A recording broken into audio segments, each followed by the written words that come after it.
또 다른 스리랑카 사원을 찾은 우연 스님. 마침 스리랑카의 설날을 앞둔 주말인데요.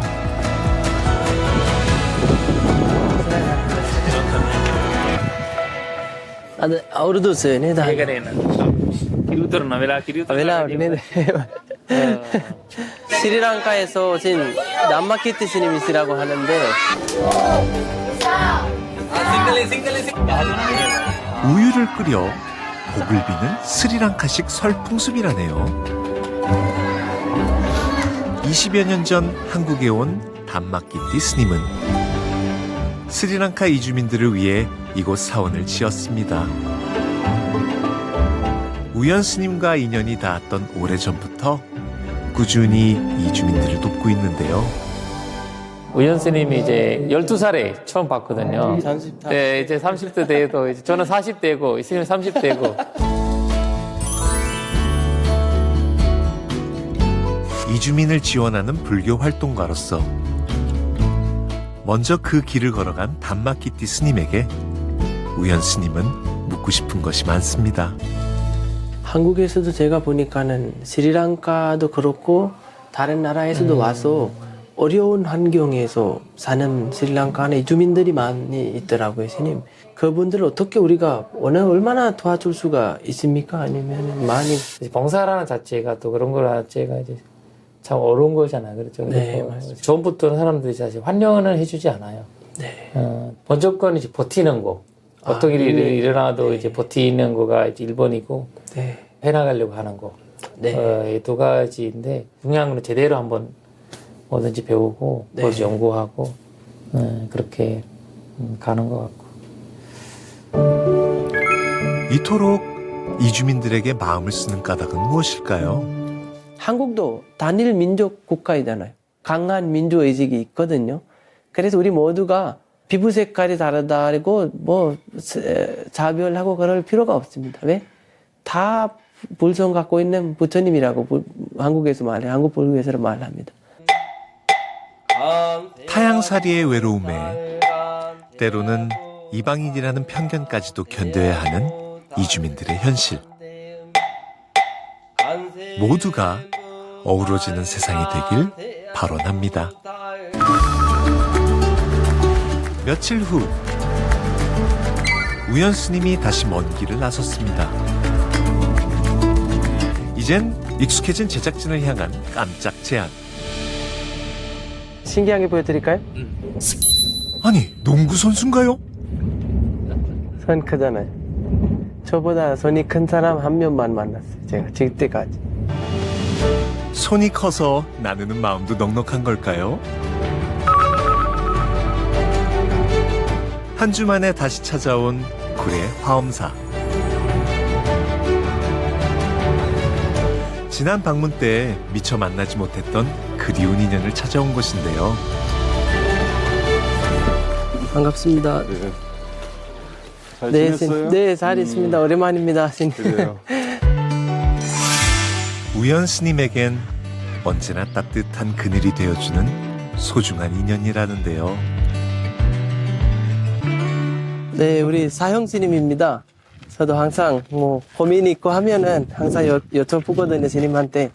밖으로 치면 형제와 같은 형 같은 존재죠. 네. 이곳 절이 제2의 고향이고 집인 우연 스님에겐 가족처럼 든든한 인연인데요. 네, 반갑습니다, 스님. 아유보안. 네, 아이고, 여전히 기억하시네요, 스님.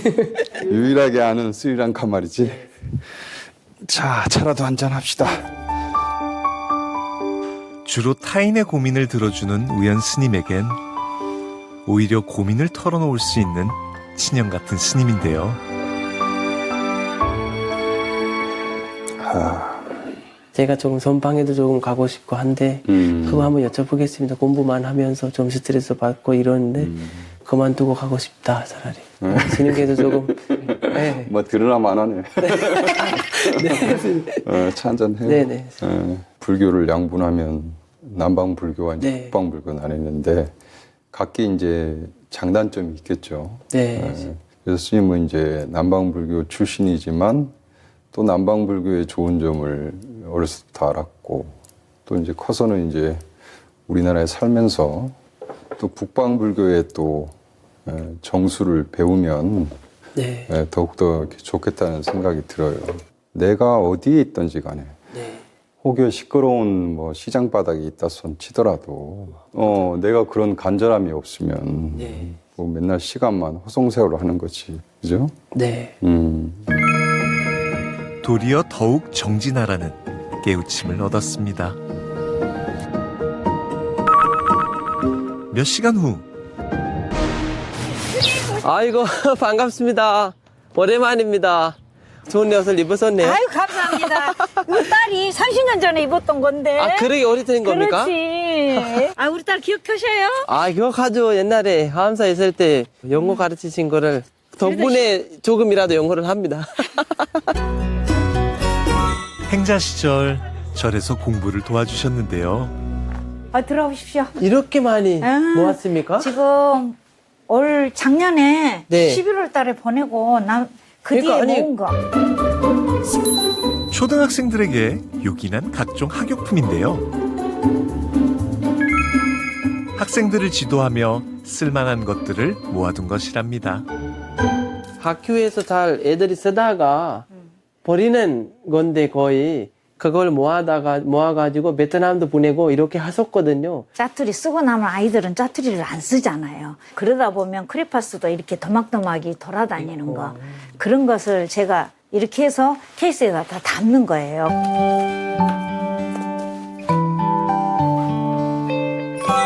학용품이 차고 넘치는 한국에선 쉽게 버려지는 물건들이지만 스님은 이 학용품을 멀리 스리랑카에도 보낼 생각입니다. 줄이 하나 있는 걸로 묶어버립시다. 10개 이렇게 그거? 해서. 네. 10개를? 누군가를 돕고자 마음 낼 때마다 오늘처럼 오히려 고마운 인연이 찾아왔습니다. 우연 스님은요, 중학교 때나 고등학교 때 제가 중간고사 보고 기말고사 보면 성적표 내놓으라 그래요, 제가. 그러면은 그 5분 중에 우리 우연 스님만 선생님 오늘 점수 몇 점 맞았어요. 그 말이에요. 다른 스님들은 다 고개 숙이는데 참 긍정적으로 받아들이시더라고. 그래서 저는 참 좋았습니다. 그날 밤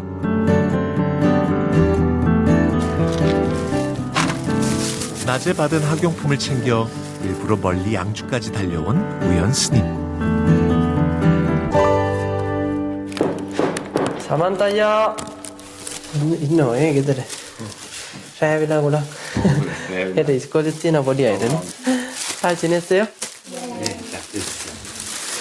여기 아는 분이 그래파스를 주워가지고 애들이 많이 필요하기도 하고 해서. 아이들이 셋이나 되는 가정인데요. 무거워요? 아니 무슨 내게 고맙게 받아주니 스님도 기쁩니다. 받은 크레파스로 그 자리에서 솜씨를 뽐내보는 아이들. 어디가 붙은 게야? 밤낮으로 전국을 누비며 아이들 학용품까지 챙기는 데는 남다른 기억이 있어서입니다. 제가 옛날에 스리랑카에서 공부했던 학교를 일본에 계셨던 스리랑카 스님이 지은 학교예요. 그 스님이 올 때마다 컨테이너 몇 개를 싣고 옵니다. 와서 뭐 연필, 볼펜, 책부터 다 나누어주고 그 마을 하나를 살리는 게 누구예요? 그 스님이에요. 나도 정말 스님이 될 수 있다면 저는 정말 그런 걸 하고 싶었어요. 안녕하세요. 이거 많이 만들었네요. 네. 고생 많이 하십니다. 부처님 오신 날을 맞아 스리랑카 불자들도 다 함께 등을 만들기 시작했습니다. 모양이 굉장히 독특한데요. 기도. 여기 안에 둥 들어가서 이게 빛이 나와요. 그러면 우리 인생도 그렇게 빛이 나오면서 좋은 인생 바라보기 위해서 우리가 이런 거 만드는 거예요. මේක රැලිටි එකක් දැම්මම තමයි ලස්සන හැබැයිනේ. මෙහෙන පරණ රාජකීය කූඩුවක් මේ අවුරුදු ගාණක් වෙනවා. 그 모든 사람들이 지혜를 다 갖추기를 바라는 마음에서 간절하게 기도합니다라는 목적에서 우리가 등을 이렇게 해서 위에다가 매달아 가겠습니다. 15년 전 우연처럼 찾아와 머물게 된 한국. 하지만 지나고 보니 우연의 순간은 모두 인연이었습니다.